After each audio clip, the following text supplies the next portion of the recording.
extrajudicial killings that, of course, is an emotive issue to most parents. And the issue right here is that the police are using excessive force. The president gave an example of a situation where somebody got hold of the police firearm, and that's when things escalated and got into a different direction. So I'm trying to understand, how then do you, as peaceful protesters, what is that role you play in identifying and telling the police, you know what, these are not part of us. These are people who've come to infiltrate our protests, deal with them and not us. Where is that fine line to disassociate the two from each other?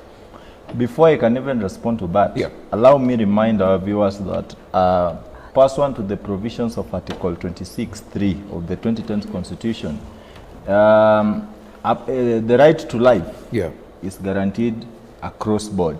And it goes to say that a person shall not be deprived of life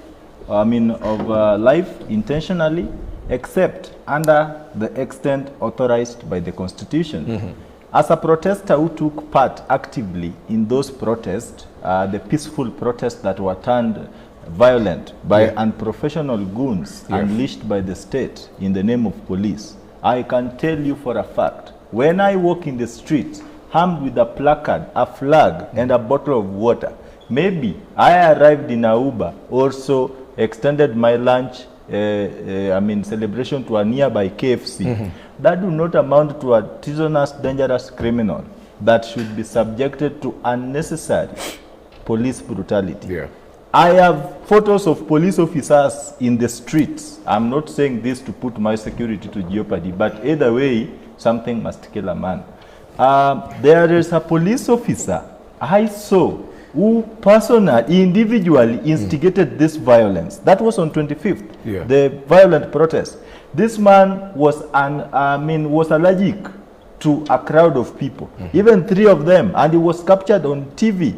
So when a police officer arrives in a peaceful protest, which is also a constitutional provision, you see, President William Ruto's government has violated the Constitution forward, backward.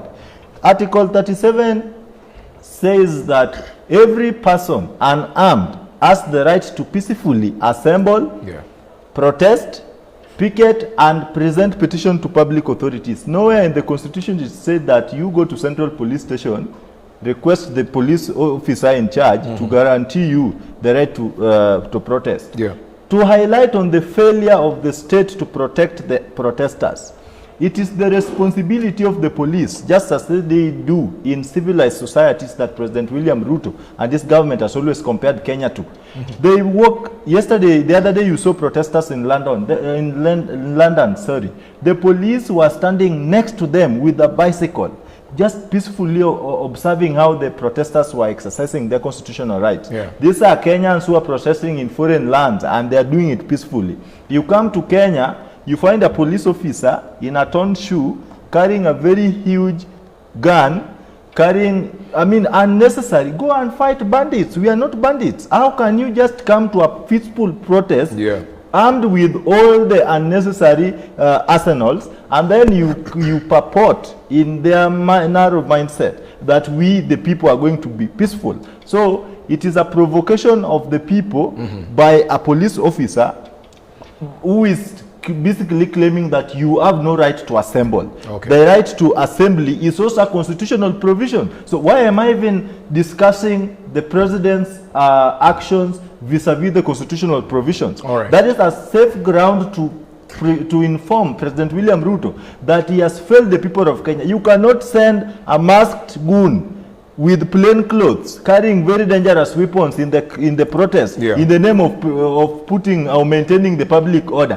That is not order, that is hooliganism. And we know this government, it is like a terror regime. It's a government that do not believe in democracy. Let's take a break at this point, Kennedy. Of course, very passionate young Turks right here in studio, basically airing out their views. Let's take this short break. We'll get back with the conversation.